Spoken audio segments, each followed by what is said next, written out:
Itu diskon. Baik, sudah siap semua ya. Cari tempat yang nyaman, yang nggak bising, yang kalian bisa fokus. Semoga saya bisa menyelesaikannya dalam nggak nyampe 2 jam lah, 90 menit. Karena materinya nggak banyak sebenarnya. Kita udah banyak bahas di backtracking kemarin. Jadi yang Brands and Bound ini nambahin sedikit aja gitu ya. Ya berharap dua dua kali pertemuan backtracking kemarin kalian udah lumayan paham. Jadi di Brands and Bound tinggal enhance sedikit aja gitu ya. Nah, selamat pagi semuanya. Bersiap ya. Jangan terlalu banyak kedip. Siapin alat tulis. Em, saya ingetin bahwa strategi algoritma bukanlah mata kuliah yang kalian cuma dengerin, terus ngafalin, bukan, tapi ada yang harus kalian pahami, terus kalian hitung-hitung gitu ya. Nah, hari ini Branch and Bound itu kita akan bahas 3 studi kasus, yaitu yang seperti terlihat di layar kalian, ada job assignment problem, job assignment, jadi seorang pegawai dapat job yang mana ketika diberikan sekian banyak job, kemudian knapsack, dan TSP. Yang mana dulu yang akan kita bahas Bu? Yang knapsack dulu. Karena di backtracking terakhir pekan lalu kita bahas knapsack kan, jadi sekaligus saya mau sambungin sama knapsack di Brands and Bound. Tapi sebelum itu kita akan ulas dulu apa sih yang dimaksud dengan brands and bound. Jadi berbeda dengan backtracking, brands and bound itu khusus hanya bisa dipakai untuk permasalahan optimasi. Kenapa itu? Tapi sebelum itu kita bahas dulu apa sih ini maksud sebagai permasalahan optimasi, karena ternyata masih banyak yang salah ketika ini muncul di soal ujian. Nah, persoalan optimasi bisa kalian lihat permasalahan yang meminimalkan atau memaksimalkan sesuatu. Nah, sesuatu itu apa? Yaitu fungsi objektif. Fungsi objektif itu apa? Tujuan akhir dari permasalahan itu yang ingin dicapai. Tujuan akhir yang ingin dicapai dari permasalahan itu. Misal untuk knapsack, maka yang disebut sebagai fungsi objektifnya adalah ingin mendapatkan profit terbesar gitu kan. Terus untuk TSP, fungsi objektifnya adalah ingin mendapatkan traveling salesperson problem, pengen mendapatkan total jarak atau waktu tempuh terpendek. Gitu ya, itu permasalahan optimasi. Minimasi atau maksimasi. Untuk knapsack berarti maksimasi kan, karena pengen dapat profit terbesar. Sementara untuk TSP berarti minimasi, karena pengen dapat jarak terpendek gitu ya. Nah, eh, terus si tambahin di sini tidak melanggar batasan dari suatu permasalahan. Yang disebut sebagai batasan itu apa? Kalau knapsack berarti karungnya. Karungnya misalnya 16 kilo, 18 kilo. Nah, itu barang-barang kita masukin ke situ nggak boleh melanggar itu. Kalau TSP apa? Biasanya TSP nggak ada batasan ya. Kita cuma berusaha untuk mencapai fungsi minimasi aja untuk TSP. Tapi suatu saat misalnya kalian diberikan kasus TSP terus dikasih batasan di situ, eh, cari rute terpendek untuk TSP dengan batasan misalnya uang yang tersedia adalah sekian, maka uang yang dipakai untuk melalui jalan itu untuk beli bensin misalnya nggak boleh lebih dari sekian. Nah, itu kan bisa jadi constraint baru, gitu ya. Nah, berbeda dengan backtracking juga, Brands and Bound pakai pendekatan breadth first search. Jadi pendekatan yang bukan mendalam tapi melebar dulu. Cuma ini jangan berhenti sampai di sini ya, masih koma. Biasanya breadth first search ini tidak selalu lebih baik dari backtracking yang menggunakan pendekatan mendalam. Depth first search kita biasanya ubah menjadi base gitu, gitu ya. Nanti ya, kok bisa diubah kayak gitu. Nah, nanti kita akan bahas itu. Nah, kemudian gimana? Kok nggak bisa gerak?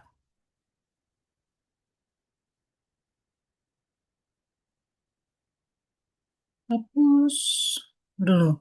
Nah, em, di backtracking kemarin, sebenarnya saya sudah mengenalkan istilah bound pada saat kita membahas knapsack ya terakhir.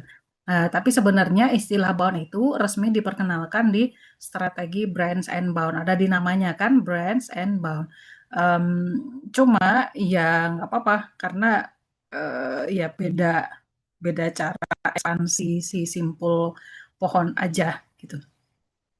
Nah, gitu ya. Oh, ini nih ada best first search. Nanti kalian baca sendiri. Nah, saya akan langsung masuk ke studi kasus pertama.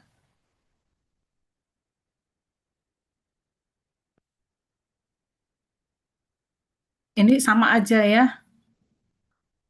yang saya ceritain kemarin, tapi formulasi resminya kalian bisa baca di slide ini.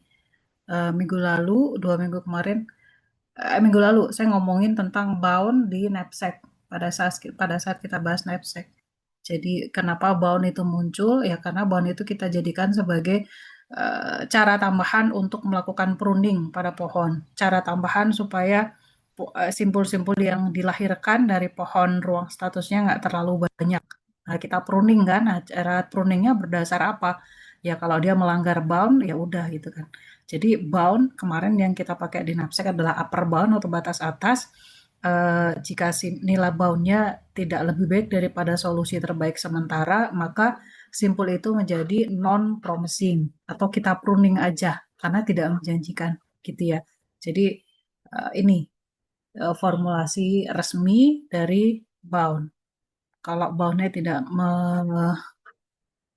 tidak menjanjikan atau bound yang didapat tidak lebih baik dari solusi terbaik sementara, ya udah nggak usah kita lanjutin gitu ya. Suara saya masih aman kan ya? Aman. Suaranya kecil. Ntar saya gedein dulu. Saya pakai speakernya. Saya cek dulu deh ya. Speaker oke. Sip. Nah, kita masuk ke studi kasus pertama.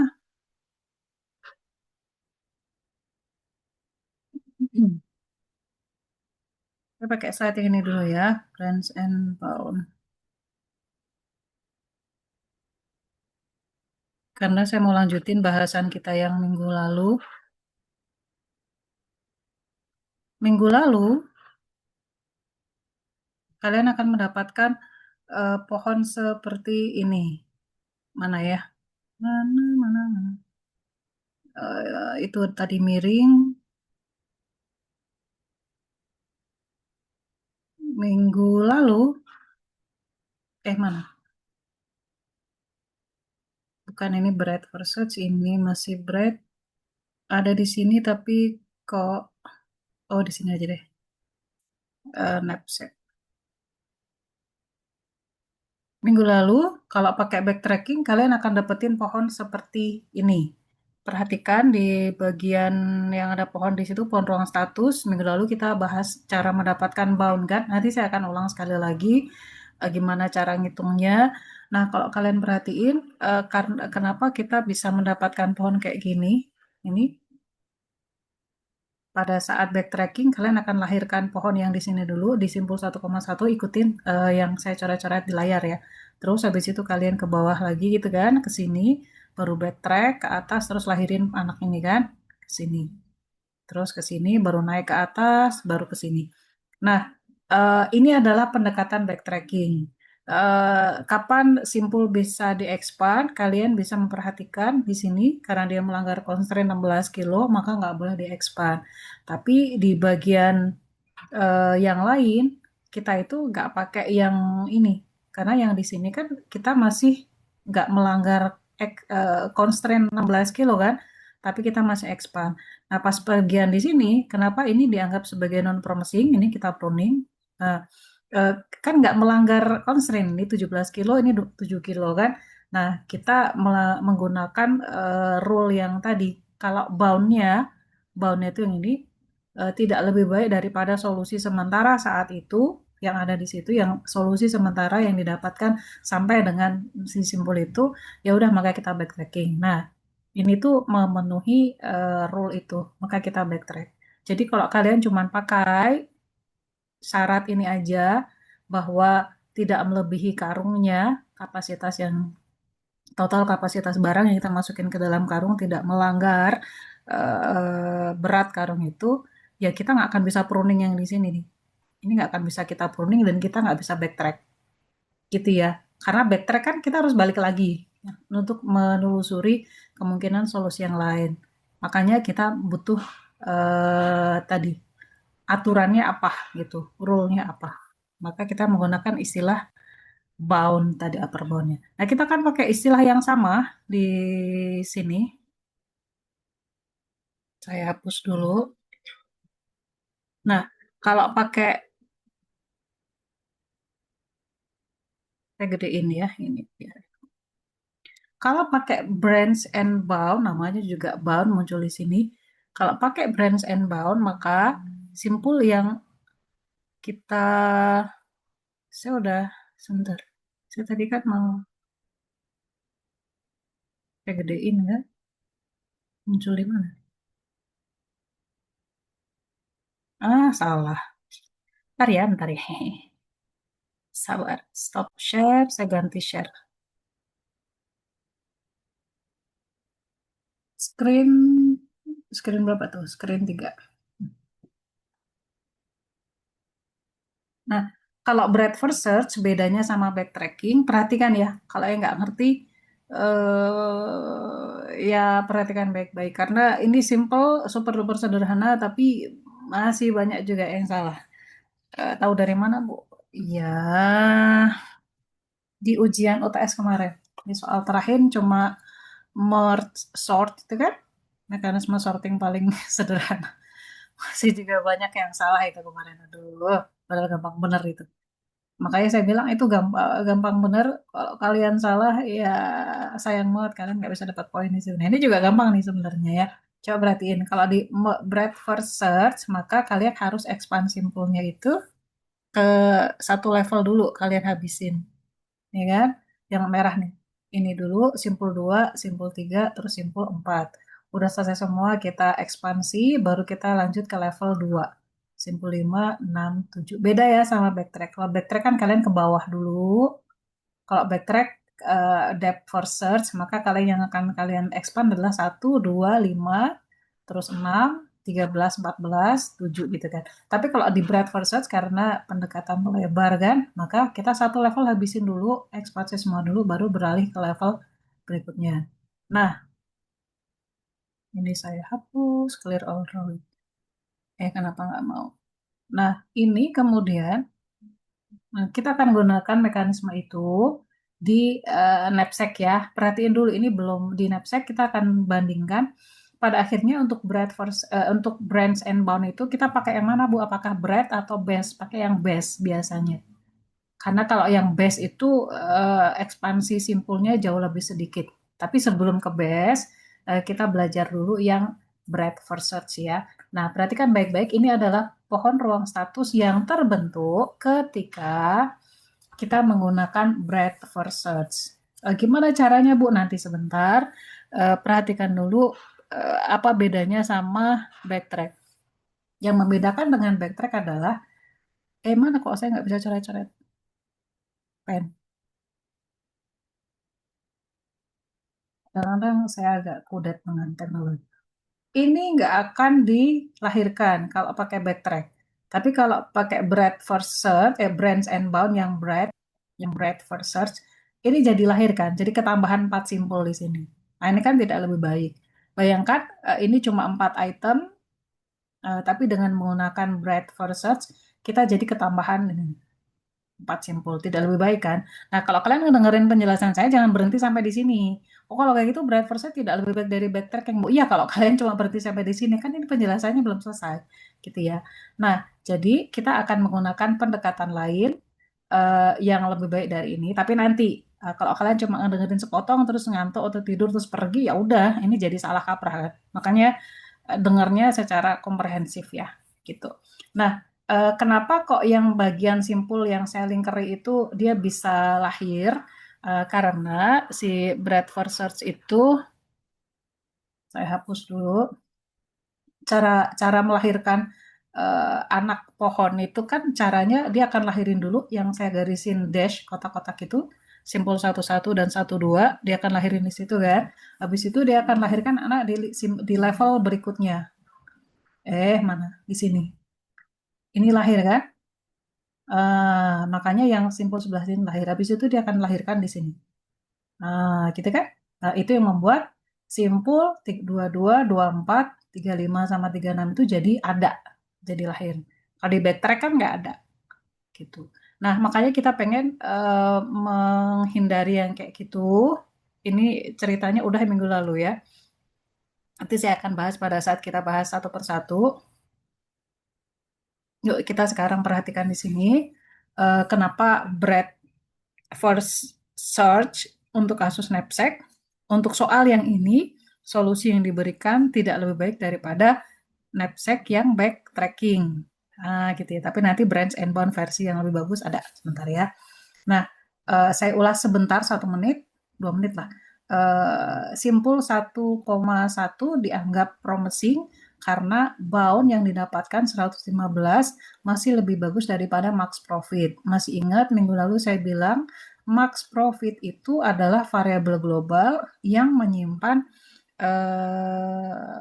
nilai profit sementara yang paling besar. Pada saat berada di simpul 1,1, kalian kan menambahkan item ini kan, item pertama, maka profitnya adalah 40. Kalau di sini kan nggak nambahin barang kan 1,2 nih, liatin layar ya, 1,2 nggak nambahin barang, maka profitnya 0, beratnya juga 0 gitu ya. Nah, di sini barang yang masuk 2 kilo, profitnya 40. Jangan berhenti sampai di sini. Kalau ngedengerin penjelasan, terus kalian pergi nggak, karena jadi salah gitu nanti. Nah, bawahnya kenapa 115, Bu? Ini pada saat kemarin saya bilang triknya adalah yang sebelah sini tuh biasanya baunya sama semua kalau berada di satu jalur. Tapi pada saat udah belok ke sini nih, baunya jadi beda kan. Tapi cara ngitungnya adalah ini, bound itu kan cita-cita atau harapan profit yang bisa kita harapkan kalau kita menelusuri simpul itu. Pada saat di 1,1 saya udah punya 40 barang udah bisa masuk. Sisa barang yang bisa masuk itu berapa? Berarti kan yang 5 kilo tambah ini berapa? 9 kilo dari sini. Maka saya bisa tambahin 40 tambah 30 tambah cuma 9 kilo kan? 9 per 10 kali 5. Ini akan jadi 115. Kalau pakai gaya koboi kayak gini, pakai logika gitu ya. Nah, kalau pakai rumus yang resmi ada, tadi saya ceritain di atas, yang mana ya? Di sini. Pakai rumus yang asli, eh, kalian harus define si K, kalian juga harus define si I. I adalah level pohon, akar levelnya adalah 0, habis itu level 1, level 2.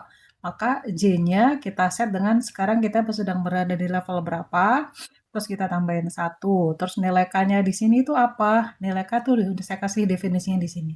K itu adalah level yang membuat jumlah bobot melebihi si W. Nah, kalian masukin rumus ini tadi ke sana, maka kalian akan dapetin angka 115 juga. Sama gitu ya.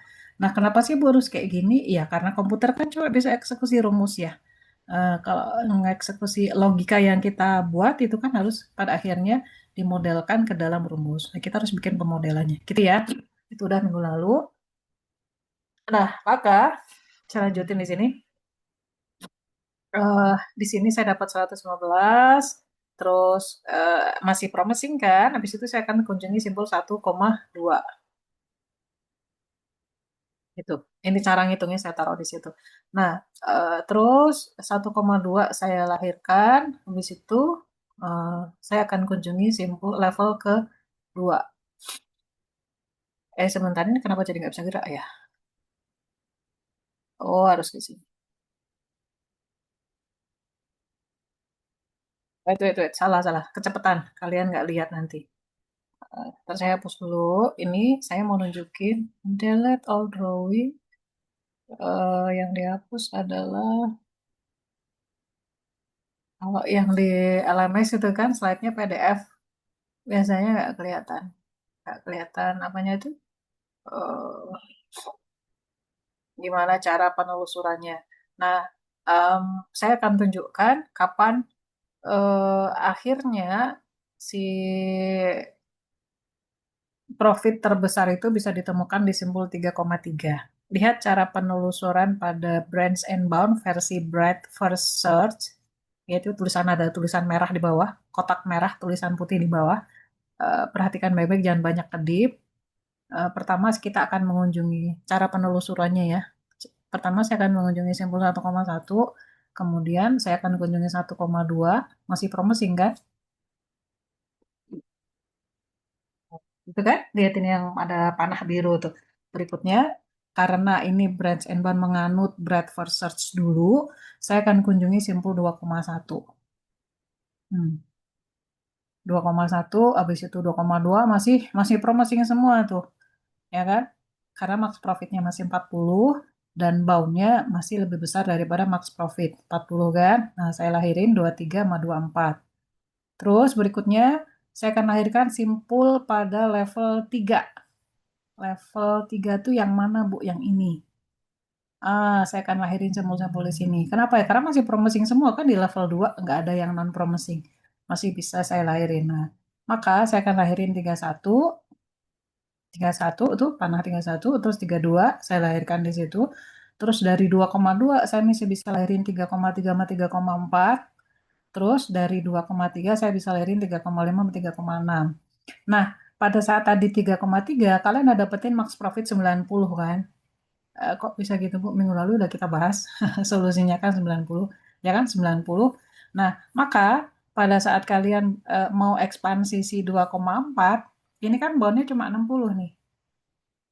Tidak lebih bagus kan? Maka dia jadi ya nggak promising gitu. Maka saya akan set dia sebagai non promising gitu ya. Maka saya nggak lahirin 2,4 nggak kenapa nggak punya anak.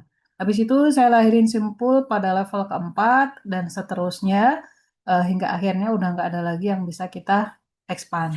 Nah, yang saya kasih buletan-buletan itu yang simpul 3,4, 3,5, sama 3,6 itu semuanya non promising karena max profit yang didapatkan saat itu udah 90, maka nggak saya lahirkan anak di situ. Gitu.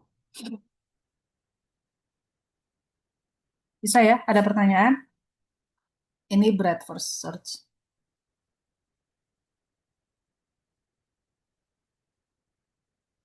Jadi ya ternyata ya pakai bound yang hitung boundnya sama dengan backtracking minggu lalu. Em, Cuma simpul yang dilahirkan urutannya beda gitu. Kalau minggu lalu itu kan ke bawah dulu semua. Kalau ini satu level dilahirin dulu. Selama masih promising kita lahirin anak di level itu. Habis itu baru ke bawah gitu ya.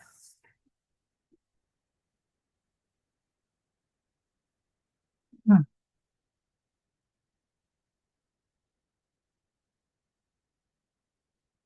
Nggak ada pertanyaan? Lanjut ya. Nah, dari situ kalian bisa melihat bahwa breadth first search itu tidak lebih baik dibandingin depth first search, gitu kan? Backtracking kenapa? Yang depth first search itu yang sebelah kanan ada 13 simpul, sementara yang breadth first search, branch and bound itu malah jadi ketambahan 4 simpul, 17 simpul. Jadi lebih banyak kan? Nah, kita nggak pengen itu, kita memperbaiki yang branch and bound-nya, si breadth versusnya supaya jadi lebih bagus. Karena bisa. Hanya dengan menambahkan yang namanya priority queue atau antrian prioritas, queue prioritas. Jadi, nanti dengan menggunakan best first search, kalian akan bisa mendapatkan pohon dengan jumlah simpul yang lebih sedikit seperti ini. Nah, bedanya adalah di sini kalian nggak lahirin anak, kalau di backtracking ini kan ada anak tuh di sini. Terus jadi lebih sedikit dua simpul kan dibandingin backtracking. Nah, di backtracking di sini dilahirin anaknya kan. Nah, ini jadi satu, dua, tiga, empat, lima, enam, tujuh. Ya, sementara kalau di branch and bond tadi ini kan juga lahir anak tuh. Jadi lebih banyak kan. Betul. Nah, kita nggak mau kayak gitu. Nah, gimana caranya bisa melakukan ini? Yuk, saya kasih lihat. Eraser dulu. Hapus. Kasih lihat dulu ya. Kalian akan punya kayak gini. Di best first search, kita akan simpan simpul yang belum di-expand. Lalu kita akan expand dulu simpul yang memiliki nilai bound terbaik. Jadi ini bedanya dengan breadth first search. Jadi kalau di breadth first search, setelah kalian expand simpul 0,0, kalian akan simpul 1,1 sama 1,2 kan. Habis itu kalian akan expand simpul ini 2,1 sama 2,2. Habis itu ini akan kalian akhirin ini kan. Nah, kalau di Bradford Search kayak gitu. Nah, kalau di base itu nggak gitu. Di base kalian akan lahirkan 1,1 sama 1,2. Habis itu mana yang di expand dulu, kalian akan expand dia. Kenapa? Karena bound-nya paling bagus. Kenapa pilih bound yang paling bagus, Bu? Kenapa 115 bukan 82? Karena Napsec kan pengen dapat profit terbesar, gitu ya. Jadi yang disebut sebagai bound terbaik adalah bound yang mengarah pada profit yang paling besar kan. Maka kita pilih yang di sini. Nah, kalau kasus TSP misalnya nanti kalian pakai best first search, TSP kan minimasi. Maka ya kalian akan pilih yang lebih kecil gitu ya. Nah, dari sini gitu ya, pokoknya bound terbaik ini lihat dari dia itu termasuk dalam permasalahan optimasi yang mana, minimasi atau maksimasi. Nanti habis ini saya kasih kalian kesempatan untuk mengendapkan apa yang kita bahas dengan latihan soal, tenang aja. Nah, dari sini saya akan expand dulu simpul 1,1 jadi 2,1 sama 2,2. Perhatikan, jadi saya akan punya 115 bound di sini sama 98 sama 1 di sini kan. Lihat, saya nggak langsung expand yang simpul 1,2 ini, enggak. Tapi lagi-lagi saya akan pilih bound terbaik. Bound terbaik yang mana? Yang ini nih. 115. Maka saya akan expand simbol 3,1 sama 3,2. Ini kan melanggar constraint karena 17 kilo, lebih dari 16 kan. Terus saya akan expand yang di saya akan lihat-lihat anak yang sebelahnya. Karena kalau di Brass and One kan lahirin anak tuh dua-duanya sekaligus. Nah, lihat di sini boundnya dapat 80. Maka 115 udah dilahirin anaknya, dapat ini jadi non promising, saya pruning, ini dapat 80 kan. Yang saya kasih tanda biru ya, biru. Ini dapat 80, 98, ini 82. Maka saya akan pilih lagi mana yang harus saya expand, yaitu yang boundnya terbaik. Maka saya akan expand dia. Jadi 3,3 sama 3,4. Saya hitung boundnya lagi, ini 98, 50, ada 82 kan? Belum ada yang di pruning kan berdasarkan bound. Maka mana yang paling bagus? 98. Maka saya expand dia. 41, 42. Ini dapat boundnya 0. Kenapa? Karena melebihi constraint 17 kilo. Ini boundnya 90. Nah, tapi ini kan udah nggak ada lagi yang bisa di-expand. Berhenti kan? Maka pilihan berikutnya kan si 82. Masalahnya adalah pada saat saya di sini, saya udah punya max profit kan? Max profitnya itu udah jadi 90 kilo. 90 kilo, ini juga 90 boundnya, maka dia jadi non promising. 90 max profit, 90. Ini boundnya 80, lebih kecil kan? Non promising, ini boundnya juga 50, nggak lebih gede dari 90. Tuh dia, semuanya jadi non promising. Jadi pada saat kita akan expand suatu simpul, ya ini dipakai. Selama boundnya lebih dari max profit, maka adalah simpul itu menjadi promising. Sementara kalian tahu tadi di sini max profitnya itu udah 90 kan? Sisa simpul yang belum di-expand kan tidak lebih dari 90. Ya ngapain? Ngapain kita expand dia gitu. Jadi nggak usah gitu ya. Ini ada yang salah, bentar. Dikit.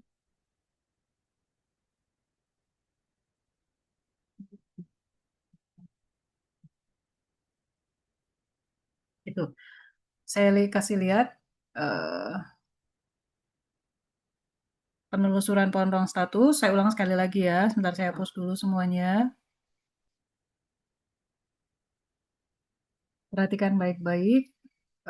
Saya akan ulang sekali lagi apa yang saya tadi ceritain dalam bentuk ada panah-panahnya nih di simpulnya. Pertama, dari simbol 0,0 saya akan lahirin 1,1 sama 1,2. saya hitung bound-nya kan di situ, saya dapat bound-nya 115 sama 82.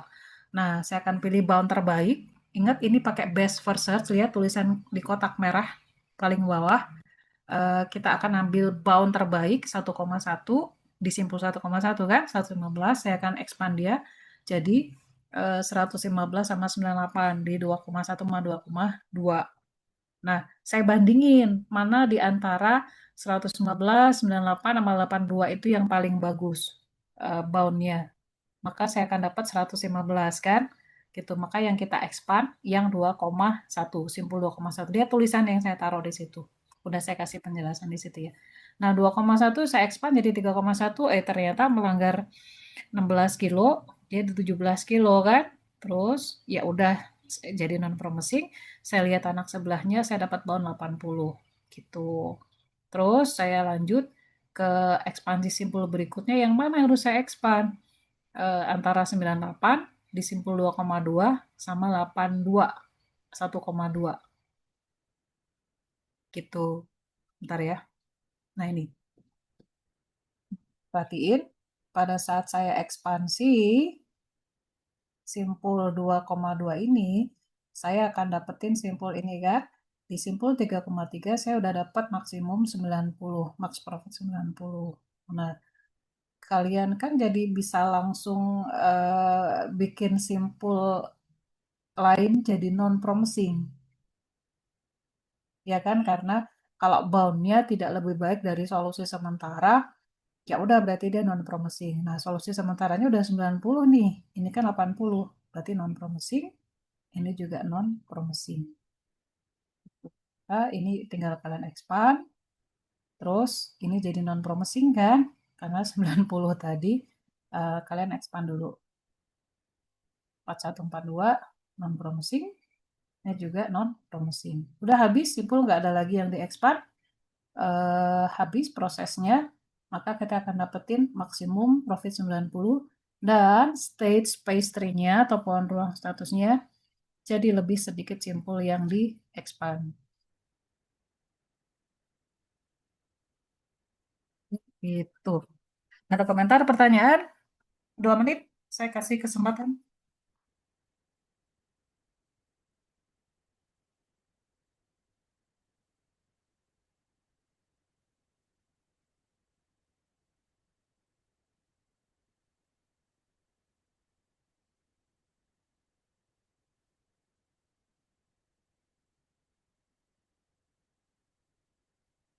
Bisa ya?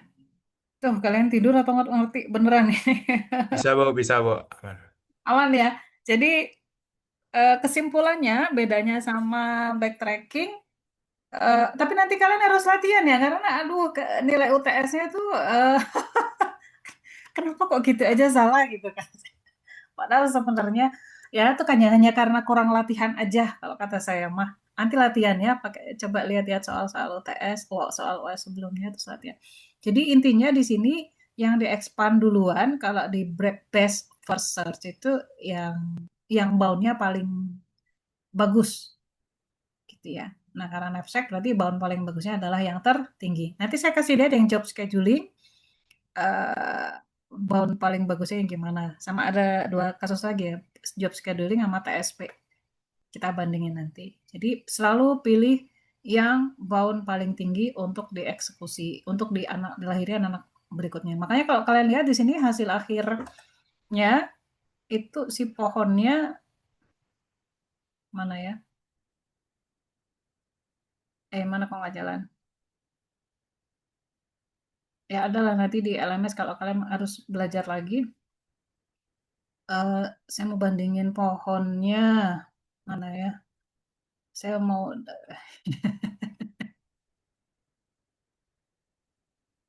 pohonnya lihat di sini. eh, kalau kalau di brands and bond yang original itu satu level lengkap kan? Kalian perhatiin di sini. Oh, lengkap kan di sini?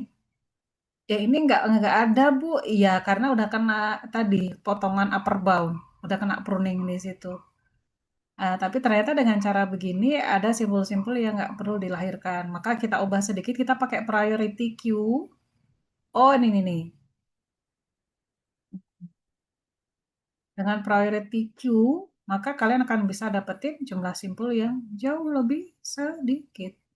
Nah, ini kan jadi nggak perlu dilahirin, di dead versus ini juga nggak perlu kan, nah, kayak gitu. Jadi yang dipakai adalah selalu bound. Pilih bound terbaik dari semua bound yang ada di semua simpul yang masih belum di pruning gitu. Semua simpul aktif. Kalau dia masih aktif, berarti boundnya masih jadi kandidat.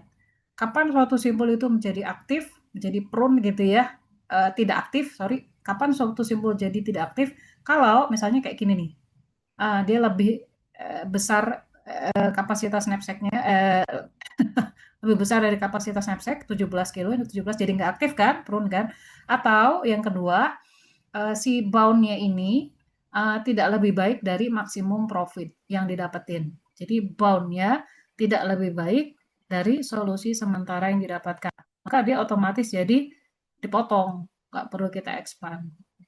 Gitu ya. Jadi strategi seperti ini bisa kalian apply untuk kasus apapun. Gitu. Itu bisa lumayan menghemat komputasi kan. Nah ini yang cara-cara berpikir seperti ini yang diharapkan bisa kalian pahami dan dalam membuat algoritma apapun gitu. Kalian bisa mikirin cara-cara begitu. Gitu ya. Nah, saya akan ke kasus berikutnya. Kalau nggak ada pertanyaan, nggak ada komentar, saya lanjut kasus berikutnya. Job assignment. Ini yang gampang. Lanjut ya? Atau mau ada yang mau ditanyain dulu?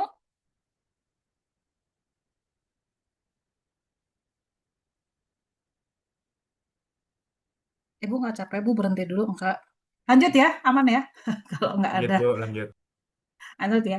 Yuk, misal ini adalah, saya sederhanakan, saya punya 4 buah karyawan, saya kasih nama A, B, C, D, lihat, dan saya punya 4 buah job. Seperti biasa, job assignment, kalian diminta untuk nyari kombinasi setiap pekerja ini dia harus handling job yang mana supaya total biaya harus dikeluarin oleh perusahaan itu menjadi paling murah.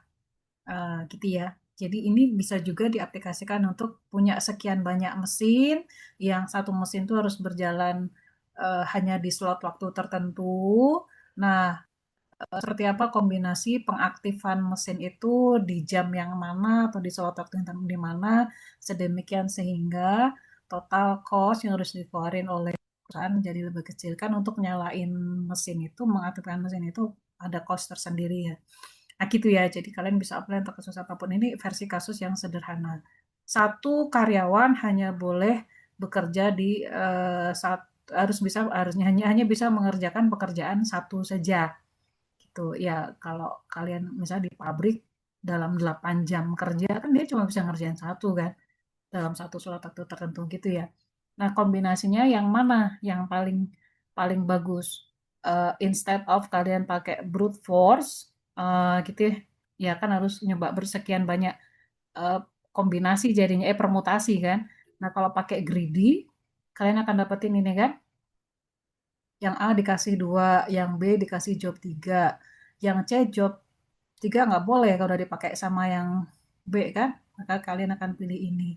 Yang D paling kecil mana ini. Nah, gitu kan. Maka kalian akan punya berapa tuh? 9 tambah 5, 14. Untuk greedy, kalian akan dapat jawaban kayak gini. Nah, kita lihat kalau pakai branch and bound, kita akan dapat solusi yang berapa? Apakah lebih kecil dari greedy 14 atau tidak gitu ya. Kita lihat ya. Untuk kasus ini dilalah sama sih sama greedy. 14. Nah, kalau pakai branch and bound sama kita tetap harus bikin pohonnya. Uh, Cost kita harus tentuin bound terkecil kan, karena si bound ini akan jadi patokan kita pruning atau nggak pruning suatu simpul pohon gitu. Nah, kita akan define di sini lower bound, batas bawah gitu ya. Kita set sebagai 10. Kok bisa dapat 10 dari mana, Bu? Dari sini. Saya ambil nilai terkecil cost yang bisa didapat oleh setiap pegawai. Mau coret-coret. Untuk A paling kecil adalah 2, untuk B adalah 3 paling kecil, untuk C adalah 1, untuk D adalah 4. Loh Bu, ini kenapa boleh kayak gini? Nggak apa-apa, karena kita cuma define bound aja untuk akar. Jangan dipotong di sini ya. Ada yang motong, kalian tuh kadang nggak sabar, terus cuma dengerin sepotong, terus pergi, terus itu dibawa seumur hidup, terus dipakai untuk jawab pada saat ujian. Itu salah. Ini adalah simpul akar. Pada saat simpul akar, kan nggak ada seorang pegawai pun yang udah dapat job kan. Maka pada saat pendefinisian bound di sini, saya bebas melakukan kayak gini. Mau ada yang overlap jobnya nggak apa-apa. Karena di simpul akar, itu hanya kekhususan yang dimiliki oleh simpul akar aja. Gitu. Maka boundnya boleh kayak gini. Ini boleh overlap. Tapi pada saat di sini, nah karena di sini boundnya 10, belum melanggar constraint apapun, ya kan? Bu, constraint-nya di sini berarti apa? Tadi kan kalau seandainya bound-nya kurang dari minimum cost.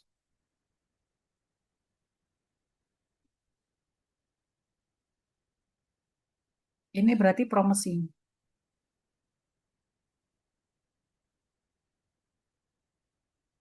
Solusi terbaik itu kan berarti minimum cost.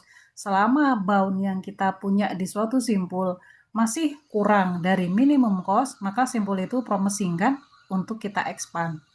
Nah, pada saat di sini minimum cost-nya berapa? Masih 0 ya? Bu, ini masih gede dong, Bu. Ya kan belum dapat minimum cost-nya belum ada nih. Minimum cost-nya belum ada, berarti belum ada yang bisa di pruning dong, gitu. Jangan ditaruh nol dulu kalau kalian taruh minimum cost. Variable global kalian set inisialisasi sebagai nol atau udah jadi nggak jalan kan pohonnya. Jangan di set dengan yang gede dulu, misalnya berapa 999 gitu ya. Nah terus karena dia masih promising kan jadinya baunya masih lebih kecil dari 9999, saya akan ekspansi pohon itu gitu. Mana mana. Gini. Nah, saya lahirin semua anak di level 1. Perhatikan ini agak beda sama knapsack tadi. Karena solusi saya representasikan sebagai array kayak gini, liatin, array dengan 4 elemen. Ini tuh artinya di mana setiap ini, misal saya untuk, bentar, solusi kayak gini ya, 1, 2, 3, 4. Saya tuh taruh ini kalau si A dapat job sekian, ini job yang didapatin oleh si A, B, C, D. Saya bikin representasi solusi seperti itu, saya yang define. Gitu. Maka artinya kalau satu di sini adalah si A dapat job satu, kalau di sini artinya si A dapat job 2, di sini kalau si A dapat job 3, kalau di sini berarti si A dapat job 4. Lihatin ini. Saya bikin aturan begini. Nah, solusi yang ada di layar kalian itu mengarah pada representasi yang S tadi ya. Nah, berarti di sini artinya di level 1 saya itu mikirin job untuk A, job untuk si A, jobnya si A. Kalau si A dapat job 1, si A dapat job 2, si A dapat job 3, si A dapat job 4, seterusnya. Maka kalau kayak gitu, saya akan tahu cost-nya. Kalau si A dapat job 1, dia dapat cost-nya 9 kan? Ini nih. Kalau si A dapat job 2, cost-nya adalah 2, dan seterusnya. Kalau si A dapat job 3, cost-nya 7, dan seterusnya gitu ya. Ini gampang banget. Jadi lihat, level pertama saya cuma mikirin job untuk si A dulu. Ya kan satu-satu. Satu-satu. Nah, maka karena ini branch and bound, kalian harus ngitung lower bound-nya kan? Maka lower bound untuk di simpul ini 1,1, saya kasih nama gitu ya. Ini simpul 1,1, 1,2, simpul 1,3, simpul 1,4. Maka saya akan punya, karena Sia udah dapat job satu, maka boundnya adalah 9. Ini udah fix yang untuk si A, nggak boleh diutak-atik. Tapi untuk yang B, C, D, 3 ini kan belum ada yang fix ya. Kita nggak tahu kan job untuk B, C, D. Maka saya ambil aja untuk B, C, D. cost paling rendah yang mungkin mereka dapetin. Maka si B saya taruh 3, untuk C saya taruh 1, untuk D saya taruh 4. Berapa tuh? 17 kan? Gitu. Lihat, ini overlap kan? Untuk B saya udah kasih 3, untuk C saya taruh 1. Kenapa boleh kayak gini? Ya boleh, karena B, C, D kan di sini masih belum pasti, masih mungkin. Tapi untuk si A nggak boleh overlap. Yuk lanjut ya. Yang ini gimana Bu? Nah, untuk kasus simpul 1,2, si A-nya dapat job nomor 2. Job nomor 2 kosnya berapa? 2 kan? Maka untuk BCD saya bisa pilih 3. Lihat hati-hati, ada yang berbeda di sini. Untuk C saya pilih 1. Tapi untuk D saya nggak boleh pilih ini kan? Karena udah dipakai sama si A, saya pilih yang 4. Maka saya akan punya berapa tuh? 5, 6, 10. Dan seterusnya. Satu lagi. Habis itu udah ya. Di sini si A dapat job ketiga, berarti 7 ditambah berapa tuh? Saya nggak boleh pilih 3, nggak boleh pilih 1, saya boleh pilih 4. Ini pilihnya 5 ditambah 4. Ini udah mulai bingung di sini biasanya masih tuh. 12 tambah 8, 20 kan?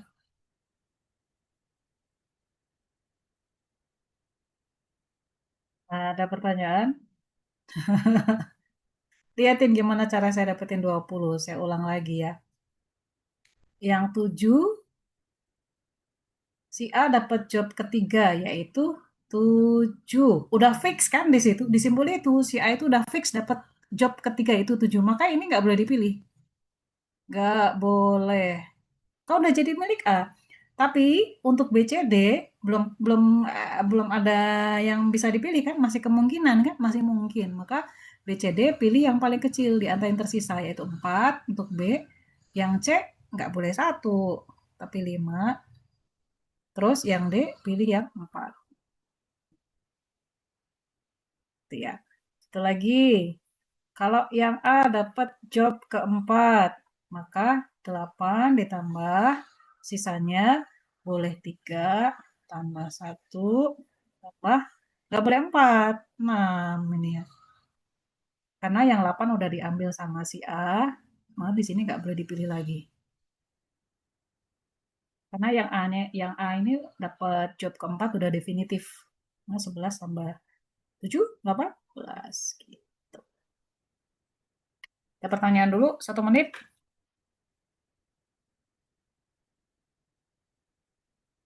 Udah saya tulisin tuh angka-angka dapatnya.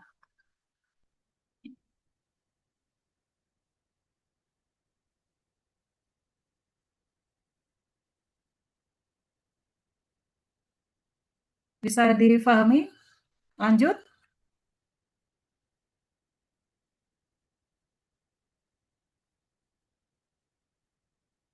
Aman ini?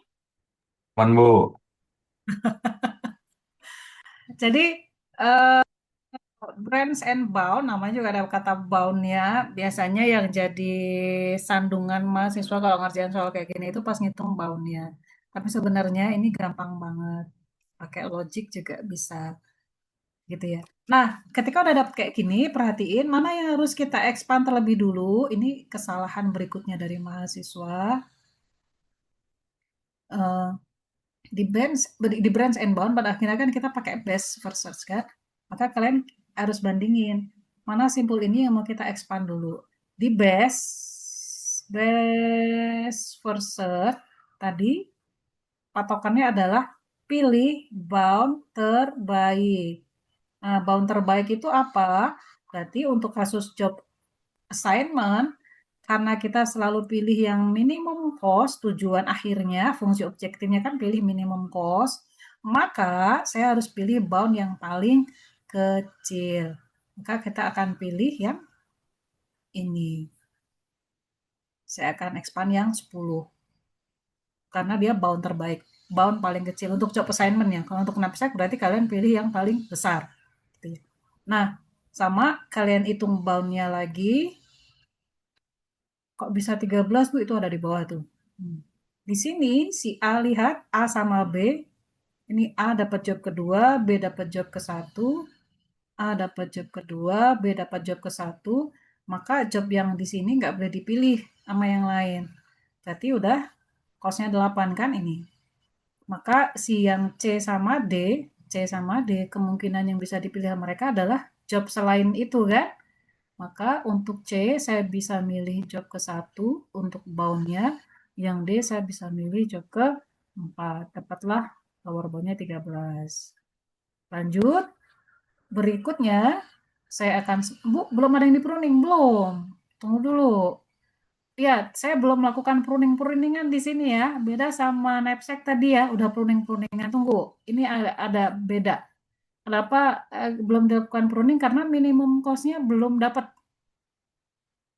Kenapa belum dapat? Ya, emang belum dapat kan? Kita belum dapat minimum cost di sini. Nah, gitu ya. Minimum cost-nya belum dapat. Kalau knapsack tadi kan udah bisa dapat. Maksimum profit kita udah bisa estimasi. Kalau di sini kan belum. Karena setiap orang ini belum dapat nih. Belum dapat job kan? Gitu ya. Minimum cost untuk kasus ini, perhatikan baik-baik, minimum cost baru bisa dihitung kalau setiap orang udah bisa dapat job. Ini kan belum. Sampai level 2 saya baru ngitung untuk 2 orang aja. Gitu kan. Yuk lanjut yang di sini. Cost-nya adalah 2 tambah 3 itu 5. Si A dapat job kedua, B dapat job ketiga 5 kan? Lihatin lingkaran-lingkaran yang saya bikin. Terus lower boundnya adalah 2 tambah 3, ini 5, ini 4. Ini kan nggak boleh dipilih. Gitu ya. Maka kita akan dapat lower bound 14. Terus yang terakhir, saya hapus dulu. Terakhir di level kedua, yang A dapat job kedua, lihatin lingkaran yang saya bikin, yang B dapat job keempat. Maka cost sementara adalah 9. Lower boundnya, maka kalian nggak boleh pilih ini dong, karena job 2 sama job 4 udah fix untuk A dan B, nggak boleh dipilih untuk yang lain.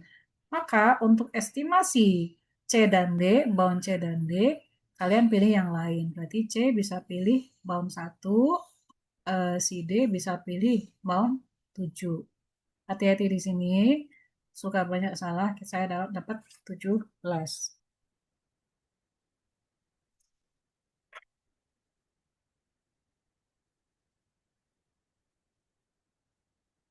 Ada pertanyaan? Biasanya saya suka nanya-nanya, ada mahasiswa coba ini eh ngetes gitu ya. Tapi nggak usah lah. Kalian udah gede-gede, ntar kaget terus nggak bisa jawab. Saya harus ngejelasin ulang. Aduh, sambil saya screenshot kehadiran kalian. Silakan kalau ada yang mau nanya.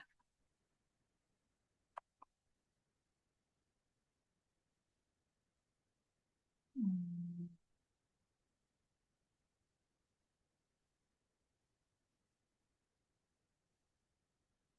terakhir itu berarti. Hmm,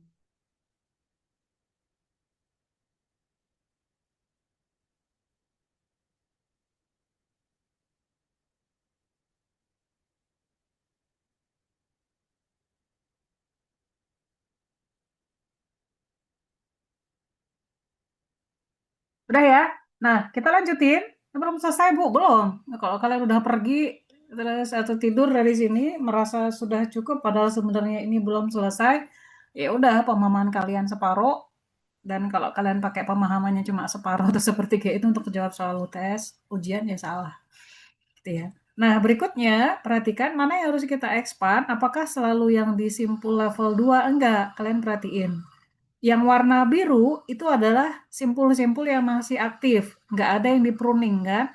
Maka saya harus perhatikan semua itu. Ini 13, 14, 17, 17, 20, 18. Maka simpul dengan bound terbaik yang mana? Maka simpul yang boundnya paling kecil di sini nih. Itu, maka saya akan expand simpul itu 13 kan. Jadi simpul 13 saya expand, maka saya akan punya A dapat pekerjaan nomor 2, B dapat pekerjaan nomor 1, dan C dapat pekerjaan nomor 3. A dapat pekerjaan 2, B dapat pekerjaan 1, C dapat pekerjaan 3. Nah, kosnya berapa tuh? Dia akan dapat kos 13. Kenapa ini bisa langsung di-assign ya? Karena kan nggak ada pilihan lagi kan di sini.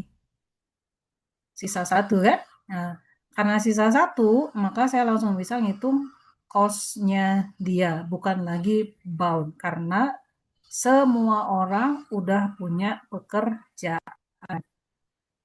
Gitu ya. Dua, eh, si A-nya dapat, saya hapus dulu. Di sini, si A-nya dapat pekerjaan 2, B-nya dapat 1, yang C-nya dapat pekerjaan ketiga, yang D-nya dapat pekerjaan keempat. 8 tambah 5, 13. Pada saat di sini, kalian udah punya minimum cost. Baru update minimum cost-nya jadi 13. Karena minimum cost-nya udah diupdate jadi 13, maka kalian tadi punya aturan kan? Selama bound, saya mau nulis bound di sini. Bound-nya dibandingin.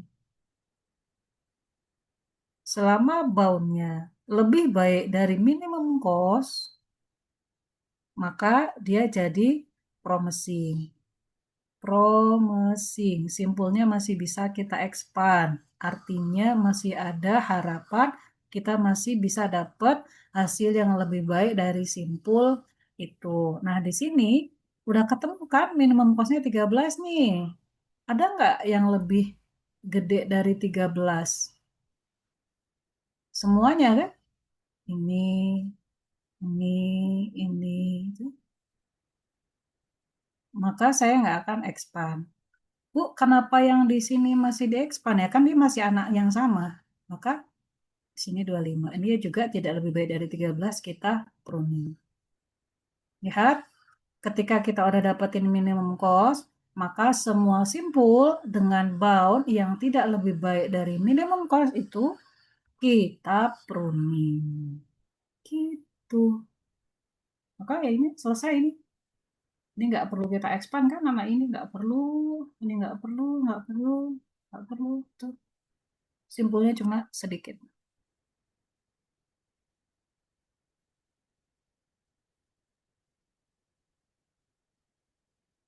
Ada pertanyaan? Ibu, Hmm? seandainya kalau ada beberapa note yang lower boundnya sama itu gimana Ibu nilainya? Iya, berarti dipilih gini.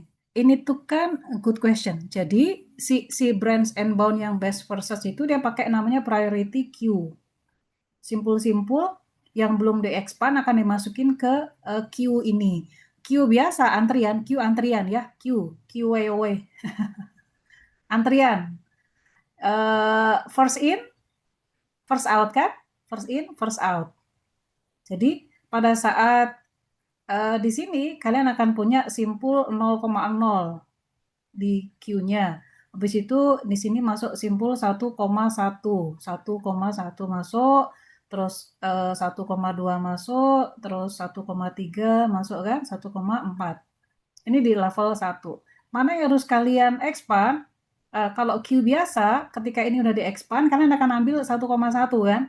Nah, sementara ternyata yang di-expand di sini kan 1,2 kan karena kita pakai priority queue. Jadi kita kasih flag mana bound dari 1,1, 1,3, 1,4 ini yang paling bagus. Ternyata bound terbaik ada di 1,2 kan? Maka 1,2 yang di-expand dulu. Ketika 1,2 udah di-expand, dia dapat anak 21, 23, 24. Gitu kan? Nah, dia akan masuk lagi 21, 22, masuk ke queue lagi. 22, 23. Boundnya mana yang paling bagus dari semua itu? Ternyata anak ini 2,1 kan? Nah, ini yang di expand dulu. Priority queue kayak gitu. Maka kalau kalian punya misalnya di sini nih. Tadi ya. Saya coba buat ulang queue-nya. 1,1, 1,2 ini adalah isi antrian Q. 1,4 ini masih di level 1. Ini boundnya ini udah saya expand jadi 11, 12, 13, 14 antrian kan harusnya kan yang dieksekusi ini dulu. Tapi ternyata boundnya di sini kan 17 misalnya. Terus di sini 10, di 1,3 juga 10 misalnya. Misalnya 10, maka yang di expand yang duluan yang mana? Yang 1,2.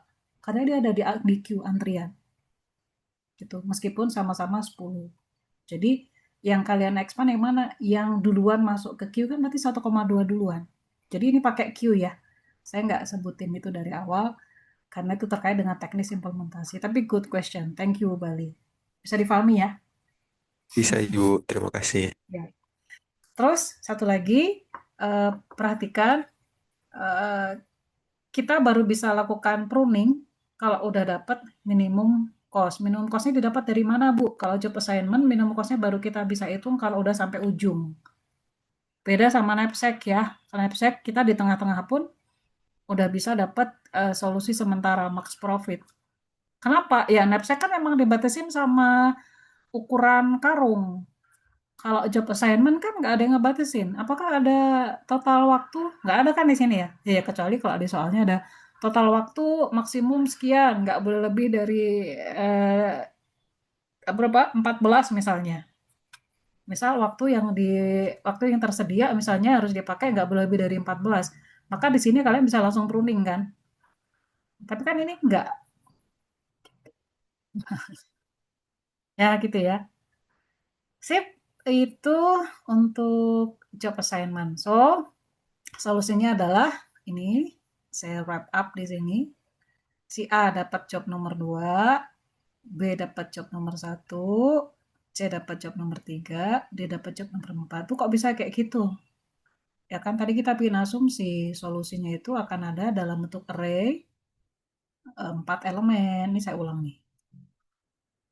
Ini tuh untuk jobnya si A, ini tuh untuk jobnya si B, ini tuh placeholder untuk jobnya C, terus yang keempat ini placeholder untuk jobnya D, gitu. Kita boleh bikin asumsi kayak gitu.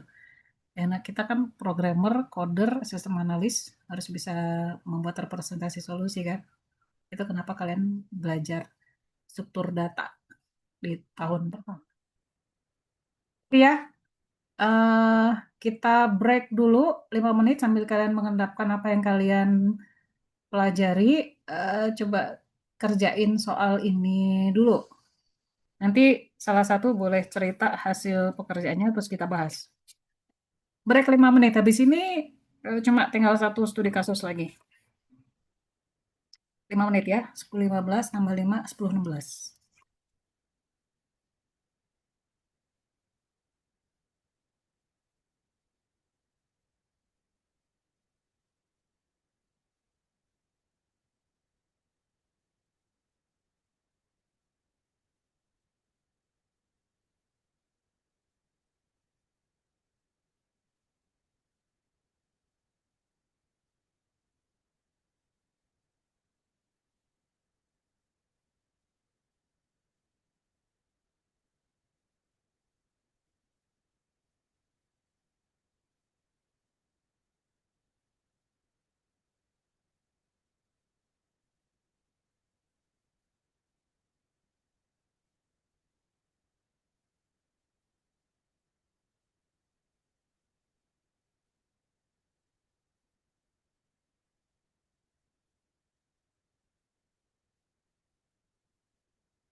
Ya, udah 5 menit. Ada yang mau share hasil pekerjaannya?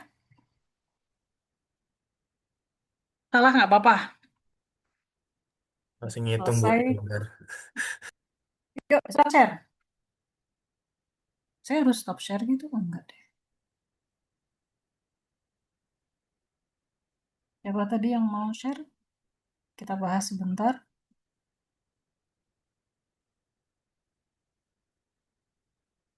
Tadi cuma pekerjaannya lebih banyak.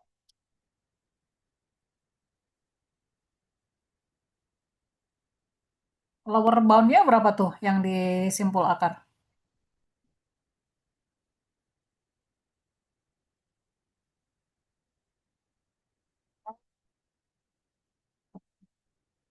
Lower bound yang di mana Bu? Akar.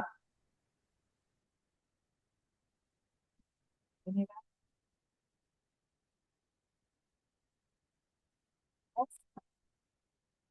S 30. Oh,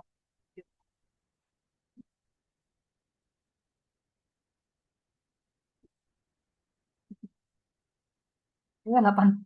Nih, 80. Ini. Lower bound disimpul. Benar nggak? Kalian bikin lower bound disimpul akar. Ya, Ibu 80. Ya gitu ya. Kerjain kayak tadi. Ada yang mau share ini? Nggak ada? Hitung sampai 5. Kalau nggak ada ya udah kita lanjut. Mati internet. Saya santai sih orangnya. Sekarang mah saya nggak mau maksa kalian untuk ayo belajar, masa selesai cek satu-satu. Saya tanya, ah, udah deh. Kalian udah gede, udah dewasa, nggak perlu dipaksa-paksa lagi. Bentar ya. Aduh, ini sebentar.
Ah, yuk. Ada banyak request masuk ke WA. Baik. Satu lagi, terakhir, studi kasus bagaimana branch and bound kita aplikasikan untuk TSP gitu ya. Coba ini perhatikan karena agak sedikit berbeda dengan sebelum-sebelumnya. Kalian tahu kalau TSP, Traveling Salesperson Problem, pada dasarnya kita mencari sirkuit Hamilton yang total jarak tempuhnya paling pendek gitu ya. Kalau di backtracking, kalau kalian masih ingat, saya cuma bahas sirkuit Hamilton. Bagaimana cara mencari sirkuit Hamilton menggunakan backtracking gitu ya. Saya nggak bahas TSP. Ya, karena banyak banget di situ. Nah, di branch and bound ada kata bound-nya kan, bound. Saya akan mulai sebut istilahnya itu saya akan mencari traveling sales problem, traveling sales problem, yaitu persoalan optimasi yang minimasi. Kalau job mirip sama job assignment tadi ya, minimasi. Nah, eh, kalian ingat bahwa setiap graf yang kita buat untuk merepresentasikan koneksi dari satu kota ke kota lain, dari satu simpul ke simpul lain, itu bisa kita representasikan dalam bentuk matriks ketetanggaan seperti yang ada di layar kalian. Adjacency matriks yang gitu ya. Jadi si adjacency matriks di atas kalau digambarin dalam bentuk graf itu jadi kayak gini. Kayak gini lah ya. optimal tur optimal yang bisa didapatkan dari adjacency matrix kayak gitu adalah begini. Jadi kalau kalian punya graf, komputer itu kan nggak bisa baca graf itu gimana, yang bisa dibaca komputer yang matriks begini kan. Nah, terus ya inilah yang kita olah sebenarnya untuk bisa memproses permasalahan TSP. Nah, misal, nah TSP itu kayak gini, karena saya hapus dulu terlalu banyak tulisan di layar. Nah, ini mirip sama job assignment gitu. Di level 1, saya akan milih simpul berikutnya yang kita lalui. Lihat di akar, simpul akar, saya udah milih satu simpul awal kan, karena TSP itu kan definisinya saya pergi dari satu kota ke kota lain, cukup satu kali lalu balik lagi ke kota awal gitu kan. Maka di sini ya kita tuliskan dulu simpul awalnya, kota awal yang mau dikunjungi yang mana. Jangan nol ya, kalau kalian tulis nol jadi salah nanti. Gitu. Jadi perhatikan definisi dari kasus yang sedang kita bahas, terus refleksikan itu ke dalam ruang solusi. Nah, untuk kasus TSP, simpul akarnya adalah kota satu. Kalau yang dibilang adalah si kurir akan berjalan dari kota satu. Nah, di level satu, nah, lihat di sini bedanya. Nah, ini mirip job assignment ya. Kalian pikirkan simpul berikutnya yang dilalui oleh si kurir. Bisa kedua dulu, bisa ketiga dulu, bisa empat dulu, bisa kelima, dan seterusnya kalau ada simbol yang lain. Gitu kan. Habis itu di level kedua, kalian pikirkan simpul berikutnya yang dikunjungi. Nah, setelah dari 1,2 berapa? Ya 3, sini 4, sini 5. Gitu ya. Ini apa ya? Gambaran seperti apa yang terjadi di setiap level pohon ruang status. Apakah ini solusinya, Bu? Enggak, salah. Bukan. Karena belum ada bound di sini. Saya hanya menceritakan secara umum apa yang dilakukan pada setiap level saja. Ini baru solusi level awal. Ada berapa level, Bu? Ada beberapa. Jadi jangan berhenti memahami sampai di sini, bukan ya. Ini apa sih yang terjadi di setiap level untuk pohon ruang status di TSP itu kayak gini. Itu ya, yuk kita lihat. Makanya dengerin penjelasan sampai utuh atau kalau belajar itu harus sampai utuh gitu. Nah, perhatikan ini belum selesai juga, ntar saya hapus dulu. Clear all drawing. Jadi ya, di level 1 menceritakan simpul berikutnya yang dikunjungi setelah dari simpul 1.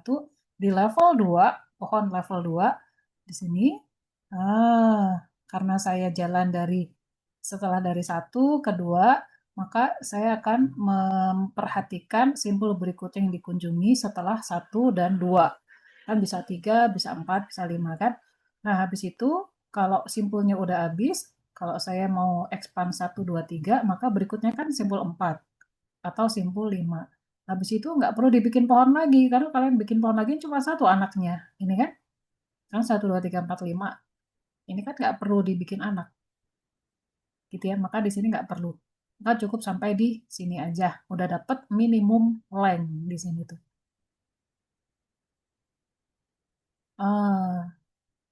Minimum length. Ya kan? Karena jalurnya udah terbentuk. Maka definisi promisingnya adalah kalau boundnya masih lebih baik daripada minimum jarak, maka simpulnya adalah promising. Perhatikan, kalau boundnya masih lebih baik, ini nih saya kasih tanda panah di sini, masih lebih baik daripada minimum length, maka itu adalah promising. Kok lebih baik di sini kurang, Bu? Iya, kan kita pengen dapat minimum jarak gitu ya. Kalau kita pengen dapat maksimum jarak ya pakai tanda lebih besar. Saya nggak pakai penjelasan yang ini karena rumit. Saya pakai penjelasan di slide satu lagi ya. Sebentar ya. Eh, wait. Ini saya bawa slide. Saya kasih penjelasan. Jadi ada dua cara untuk mendapatkan bound di TSP ini. Satu dari buku Neapolitan yang tadi saya hindari karena rumit, tapi ada di LMS, saya kasih rekamannya juga ada. Saya ceritain yang gampang aja dulu, karena mahasiswa sukanya yang gampang. Ini kenapa?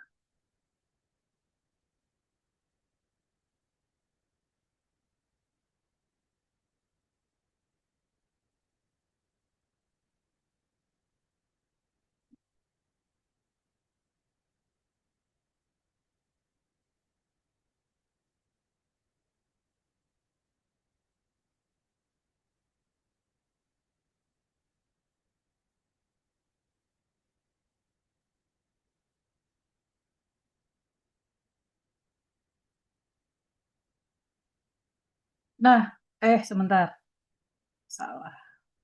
Ke TSP langsung ya, TSP. Jadi ini saya skip dulu. Nah, eh, sekarang saya akan ceritakan bagaimana cara mendapatkan bound untuk permasalahan TSP. Kalau coba perhatikan logika ini ya. Kalau saya jalan dari A misalnya, kalau saya punya susunan kota dan jaringan antar kota, jaringan jalan antar kota seperti ini, maka dari A, saya itu kan saya bisa milih ke B atau ke C ya. Kenapa Bu nggak ke D? Kenapa nggak ke E? Karena dari A, dua jalur yang paling pendek adalah kalau nggak ke B atau ke D. Kenapa pilih dua Bu? Nggak pilih satu aja? Karena gini, ini sebenarnya penjelasannya nggak terlalu saya suka sebenarnya, tapi ini pakai logika heuristik. Saya lebih suka yang penjelasan yang tadi saya tutup ya, yang slide satu lagi yang saya dapetin dari buku Neapolitan. Tapi mahasiswa lebih suka pakai penjelasan ini katanya lebih gampang, bu oke lah. Jadi kalau saya punya, perhatikan di sini slide ada ya. Kalau W ini adalah menyatakan bobot sisi dari A ke B, maka total bobot yang didapat oleh solusi dari TSP itu ini semua sisinya, simpul 1 ke simpul 2, saya tambahin simpul 2 ke simpul 3, seterusnya kan sampai semua simpul saya jumlahin gitu ya. Nah, tapi kan kita nggak tahu nih ini tuh berapa gitu kan, kita nggak tahu. Kita harus milih kan dari semua jalan yang mungkin tadi ada. Kan dari satu simpul kan kita bisa milih ke simpul B, C, D gitu kan. Maka dia itu punya si ini dari buku Anani Levitin, dia kayak gini nih. Maka dari satu simpul saya akan pilih dua simpul, dua jalan terpendek yang mungkin keluar dari simpul itu, saya tambahin semua, terus saya bagi dua, gitu, lihat ini. Penjumlahan bobot dua sisi terkecil yang bersisian dari suatu simpul dibagi dua. Jadi cara dia mendapatkan boundnya kayak gitu. Maka saya kasih contoh ya, yang di sini. Ya frankly speaking, saya nggak suka dengan penjelasan itu. Tapi nggak apa-apa, karena memang ide ya. Dan saya hargai karena dia udah bikin buku gitu. Ada di bukunya Anani Levitin. Jadi ada saya kasih tahu lagi bahwa ada dua gaya dalam hitung bound.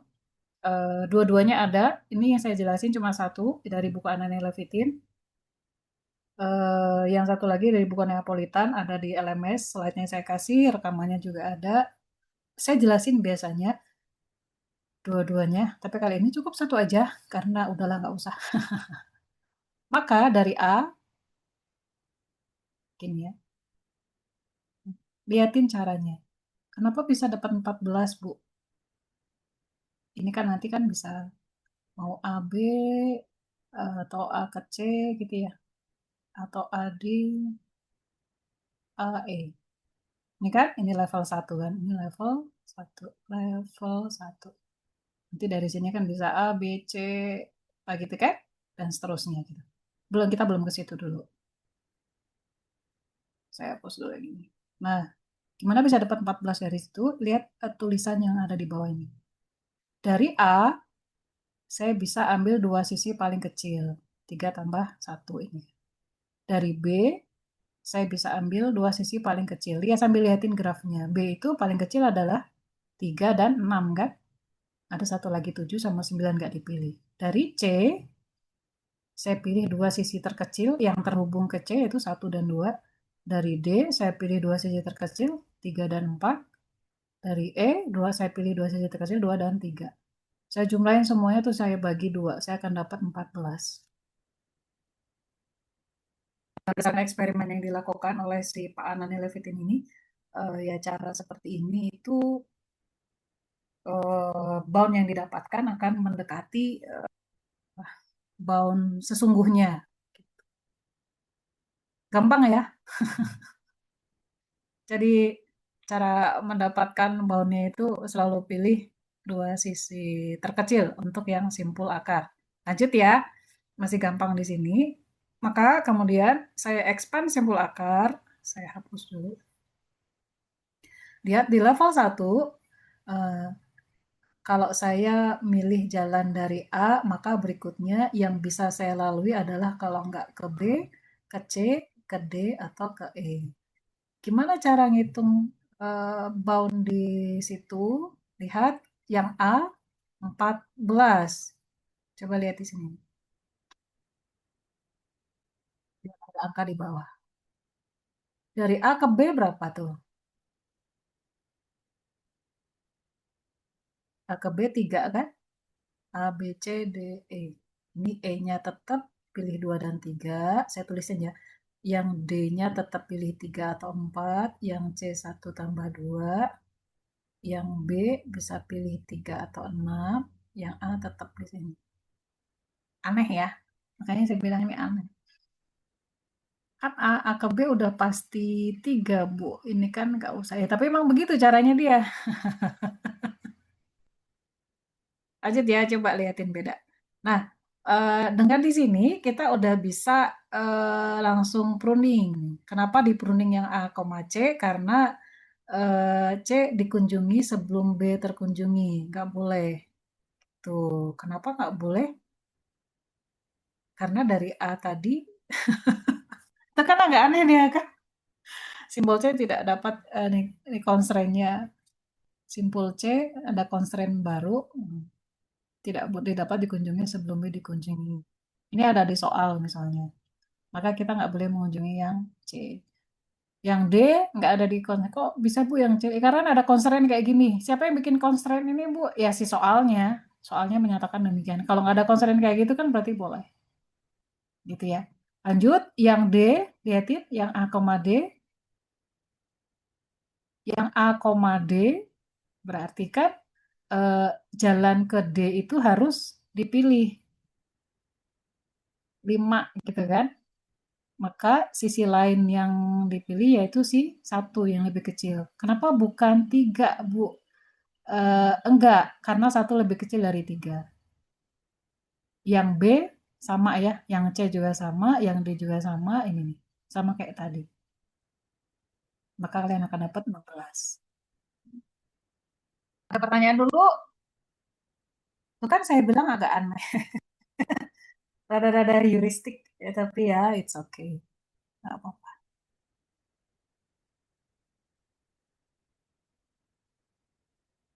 Bisa ya? Gaya satu lagi mana Bu? Ada di LMS. Sudah saya taruh juga. Saya lanjut untuk yang E. Hmm, simpul AE. Dari A saya pilih ke E. Saya pilih A, jalan ke E. Maka lihatin. 8 dipilih kan? Baunya di situ. Yang satu ini adalah sisi lain yang minimal. Yang dua sisi bersisian dengan simpul B, C, D, E tetap kan? Yang E saya pilih 8. 2 tambah 8. Karena sisi 8 ini kan terpilih.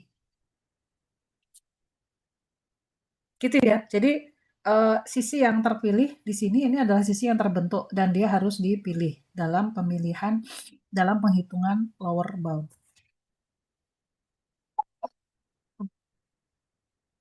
Itu.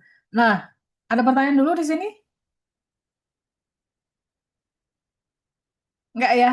Ada di slide, nanti gimana cara ngitungnya. Yang perhatikan yang ada bold begitu, itu ya. Itu artinya dia dipilih. Nah, ketika udah dapat satu level, lihat kita pakai best first search, ambil bound terbaik. Maka bound terbaiknya adalah yang paling kecil karena kita milih minimum length. 14 kita expand, lihat dari 14 ini karena jalur terbentuk udah AB, A ke B udah terbentuk, maka pilihannya itu kan bisa ke C, D, atau E. B yang iya kan pilihan karena TSP kan nggak boleh melalui satu simpul lebih dari satu kali. C, D, sama E. Nah, cara ngitung boundnya gimana, Bu? Clear all round. Maka kayak gini. Kayak gini. Nah, lihat, perhatikan. A ke B udah terbentuk. B ke C udah jadi kan. Maka simpul angka 3 sama 6 itu harus masuk di sini nih. A, B, C, D, E. Lihat, A, B, C udah jadi jalannya kan. Maka pada saat milih dua sisi dan terkecil yang keluar dari simpul A, pilihan saya adalah si 3 ini harus masuk. Sisi lainnya adalah satu. Demikian pula pada saat milih dua sisi terkecil yang keluar dari B, si 6 ini harus masuk karena BC udah jadi jalan kan di sini. Udah ada jalan dari B ke C. A ke B juga udah ada jalan. Nah, gitu. Dan seterusnya. Untuk milih sisi terkecil yang dari C, kalau tadi kan kita milih satu sama dua tuh. Nah, sekarang enggak lagi. Yang 6 kan udah kita pilih, harus ada jalan dari C ke B. Maka di sini 6 tetap masuk, sisi lainnya adalah satu. Dan seterusnya. Dapat 16, ini juga 16, terus satu lagi 19. Ini ya, tadi ada yang nanya. Bali kalau nggak salah. Kalau kayak gini mana yang paling kecil, Bu? Nah, di sini yang paling kecil yang mana? Ini 16 nih, 16, ini 16, ini 16. Kita pilih yang bawah dulu. Seharusnya kan kalau dari priority queue milih yang atas dulu ya, yang level satu. Nah, tapi di sini milih yang bawah dulu karena kita bisa dapat langsung minimum length terus kita bisa pruning di situ. Nah, pada saat di bawah kita udah dapat angka kan berapa tuh? Minimum lengthnya 24, yang sebelahnya itu 19. Maka kita bisa pruning kan di atas sebenarnya mana. Oh, nggak ada yang bisa di pruning, Bu, karena masih ada yang lebih kecil dari 19 yaitu 16. Jika kita expand yang 16, jadi tuh, wait, ini dapat 24 sama 16 lagi. Nggak ada yang di pruning lagi kan. Baru mulai ada yang pruning. Dapat weight 16, maka ini jadi di pruning. Ini nggak akan bisa, ini juga di pruning karena ya paling kecil kan dia dapat 16, sementara saya udah dapat 16 di sini. Ini nggak perlu di-expand lagi. Gitu ya. So, selesai. Ini yang TSP yang kita dapetin. Saya hapus dulu. Wait. A ke B, B ke D, D ke E, E ke C, terus ke A. Dapat 16. Itu ya. Yang lainnya yang merah-merah itu di pruning. Ini di pruning duluan karena di soal dinyatakan ada constraint begini. Kalau nggak ada constraint begini, maka C juga harus kalian hitung. Ya, yang ini A, C harus dihitung. Ini kan ada constraint. Tuh, ada komentar, pertanyaan?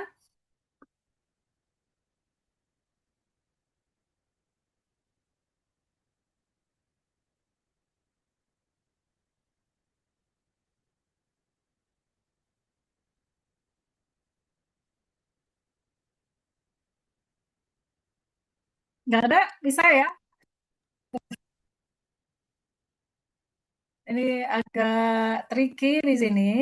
Jadi yang biasanya jadi kesulitan buat siswa itu pada saat ngitung bound. Tapi kalau kalian latihan, belajar ya, effort effort dari kalian belajar lah, effort dari dosen itu kan pada saat jam di kelas kami dosen bertanggung jawab untuk eh, membimbing kalian, mengajarkan kalian gitu ya. Terus kalau kalian nggak ngerti, kalian bisa nanya. Tapi